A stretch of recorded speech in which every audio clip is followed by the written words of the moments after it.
हल्ला बोल टीवी और मैं हूं आपके साथ सुरभि। पप्पू यादव ने नीट छात्रा कांड में बताया कि पुलिस दोषियों तक इसलिए नहीं पहुंच पा रही है क्योंकि इसमें किसी बड़े नेता के बेटे का हाथ है। इसीलिए पुलिस उन नेता के बेटे के हाथ तक ना पहुंचने के बजाय वो पीड़िता के परिजनों को ही कलंकित कर रही है। आइए हम जानते हैं पूरा मामला क्या है हल्ला बोल टीवी के संपादक दीपक शर्मा से। देखिए, ये जो मामला है जो पप्पू यादव ने, पूर्णिया के सांसद पप्पू यादव ने उठाया है, उन्होंने सीधे सीधे किसी मंत्री या किसी नेता के पुत्र पर उंगली उठा दी है जी। नाम तो नहीं लिया है, लेकिन उन्होंने कहा है कि शंभू गर्ल्स हॉस्टल मामले में नीट की जो छात्रा के साथ जो गलत काम हुआ है, जान ली गई है, इस मामले में किसी नेता, किसी मंत्री के बेटे का हाथ है। जो संवैधानिक पद पर बैठा हुआ है उसके बेटे का हाथ है जी। और उन्होंने लिखा है कि किसे बचाने के लिए बिहार पुलिस सारी सीमाओं का उल्लंघन कर रही है। पप्पू यादव ने, पूर्णिया के सांसद पप्पू यादव ने आज एक ट्वीट कर भूचाल मचा दिया है। पप्पू यादव ने बिहार पुलिस की जांच पर एक बड़ा सवालिया निशान लगाया है और उन्होंने पूछा है कि किसे बचाने के लिए बिहार पुलिस सारी सीमा का अतिक्रमण कर रही है। पीड़िता बेटी के परिजनों को, जो बेटी है जिसकी जान गई है, उसी के परिजनों को कलंकित कर रही है। पप्पू यादव पूछ रहे हैं कि किसको बचाने के लिए। पप्पू यादव पूछ रहे हैं कि पटना में रैकेट चल रहा है और इस रैकेट में शामिल माफियाओं को कौन संरक्षण दे रहा है। उसके बाद सांसद पप्पू यादव ने लिखा है कि हम नहीं छोड़ेंगे। इसके अलावा पप्पू यादव ने लिखा है कि देयर इज नो अकाउंटेबिलिटी, कोई अकाउंटेबिलिटी नहीं है, बेटियों पर जुल्म हो रहा है।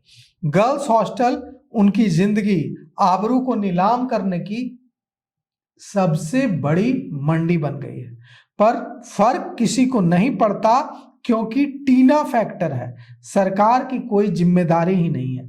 अब ये टीना फैक्टर क्या है, कौन है टीना, क्या मतलब है टीना का, इससे क्या लेना देना है, यह तो पप्पू यादव ही जाने।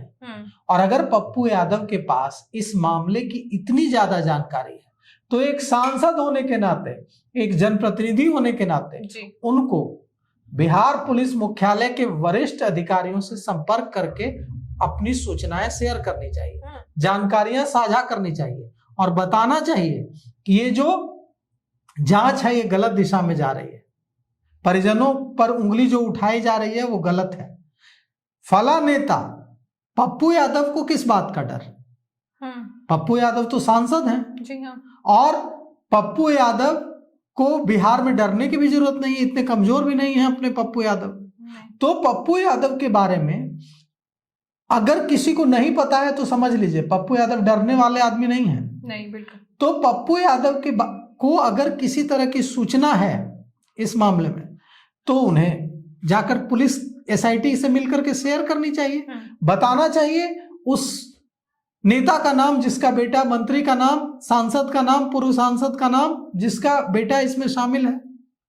और अगर वो जानकर भी नहीं बताते हैं तो एक सांसद के रूप में उनके जो कर्तव्य हैं उसका वो निर्वहन नहीं कर रहे हैं। अगर उनके पास जानकारी है इस बारे में कोई भी, तो एक सांसद के रूप में उनका पहला कर्तव्य है बिहार पुलिस के आला अधिकारियों से भेंट करना, डीजीपी विनय कुमार से मुलाकात करना, आईजी जितेंद्र राणा से मुलाकात करना, एसएसपी कार्तिकेय शर्मा से मुलाकात करना और मुलाकात करके उन्हें जानकारी देना कि ऐसी ऐसी सूचनाएं मेरे पास हैं, मैं नहीं जानता कि ये सच हैं या नहीं है, लेकिन ऐसी सूचनाएं मेरे पास आ रही हैं, आप जांच करवा लीजिए कि ये सच है कि नहीं, और हो सकता है इससे आपको जांच में मदद मिले। जी हाँ। तो अच्छा होगा अगर पप्पू यादव ये सूचनाएं पुलिस के साथ शेयर कराएं, एसआईटी के साथ शेयर करें, और अगर एसआईटी पर लगता है उनको कि एसआईटी ढंग से काम नहीं कर रही है तो सीधे बिहार पुलिस के महानिदेशक विनय कुमार से शेयर करें, कुंदन कृष्णन से शेयर करें, एसएसपी कार्तिकेय शर्मा से शेयर करें, पटना आईजी जितेंद्र राणा से शेयर करें, ADG law and order Pankaj दराज से शेयर करें। और यह जो टीना फैक्टर है, ये टीना फैक्टर क्या है हमें तो नहीं पता, किसी को नहीं पता, लेकिन पूरे बिहार में अब पप्पू यादव के इस खुलासे के बाद हड़कंप मच गया है कि ये टीना फैक्टर क्या है और कौन है वो नेता कौन है वो मंत्री, कौन है वो जो संवैधानिक पदों पर बैठा है और उसका बेटा इसमें संलिप्त हो। और उसको बचाने के लिए उन्होंने लिखा है कि उसको बचाने के लिए परिजनों को कलंकित किया जा रहा है। परिजन भी यही कह रहे हैं, उसके पिता भी रो रो कर, छात्रा के जो पिता हैं शंभू गर्ल्स हॉस्टल में जो जिस छात्रा की जान गई, उस छात्रा के पिता भी यही कह रहा है कि हमें ही कटघरे में खड़ा किया जा रहा है, रो रो कर कह रहा है। माँ जो है बोलना भूल चुकी है, बुदबुदाती है जी। और बुदबुदा कर जब कोई अब पूछता है तो कहती है कि हमारी बेटी चली गई और हम ही पर शक किया जा रहा है, हम ही पर आरोप लगाया जा रहा है, हम तो इंसाफ के लिए लड़ रहे थे, हमें ही कलंकित करने की कोशिश की जा रही है। तो कौन है ये लोग जिनके अंदर इतनी भी मानवता नहीं है कि जिस परिवार ने अपनी बेटी खो दी है, जो इंसाफ के लिए उतरा, जिसने लाठियां खाई, जिसने कहा कि एसआईटी बनाइए, जिसने कहा कि सीबीआई जांच की मांग की, जिसने कहा कि हमें चित्रगुप्त नगर थानेदार एसएचओ रोशनी कुमारी पर भरोसा नहीं है, वरीय अधिकारियों से जांच कराई जाए, जो अब सीबीआई जांच की मांग कर रहा है, उसको कलंकित किया जा रहा है। अगर तो ये किस स्तर की साजिश चल रही है। कहा जा रहा है कि ये जो मनीष चंद्रवंशी उर्फ मनीष रंजन है, ये रैकेट चलाता था। पप्पू यादव ने कहा जी। पप्पू यादव ने कहा है कि यह रैकेट चलाता था और यह नेताओं को और सफेदपोशों को लड़कियां भेजता था। इसके कनेक्शंस ऊपर तक हैं और इसको बचाने की कोशिश की जा रही है, क्योंकि अगर यह मुंह खोलेगा तो बहुत लोग प्रॉब्लम में आ जाएंगे। और अब उन्होंने किसी नेता और मंत्री पुत्र का जिक्र किया है। ये सारी सूचनाएं उनको बिहार के पुलिस महानिदेशक, जिनकी ईमानदारी और कर्तव्य निष्ठा पर कोई सवाल नहीं उठा सकता है। हम लोग पुलिस की कार्यप्रणाली से संतुष्ट नहीं है इस मामले में। जिस तरह से एसआईटी जांच कर रही है उससे संतुष्ट नहीं है। जिस तरह से एसएचओ ने 2 दिन 3 दिन तक घटना के बाद कुछ नहीं किया, वो एक क्राइम की तरह है, अपराध है।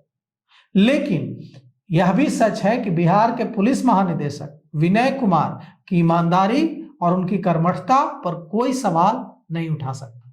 तो पप्पू यादव के पास अगर सूचनाएं हैं तो उन्हें तुरंत बिहार के पुलिस महानिदेशक से मिलकर सूचनाएं साझा करनी चाहिए और जांच में सहयोग करना चाहिए। शंभू गर्ल्स हॉस्टल मामले में पप्पू यादव लगातार आवाज उठा रहे हैं। उन्होंने बिहार की बेटियों के लिए सम्राट चौधरी से भी कहा कि बेटियों को बचा लीजिए, और वो एक हेल्पलाइन भी उन्होंने किया कि किसी भी बेटी को किसी भी तरह की मदद चाहिए तो वो उन पे कॉल भी कर सकती है। इसको लेके आपकी क्या राय है, हमें कमेंट करके जरूर बताएं। फिलहाल इस पेशकश में इतना ही। तमाम खबरों के लिए देखते रहें हल्ला बोल टीवी। धन्यवाद।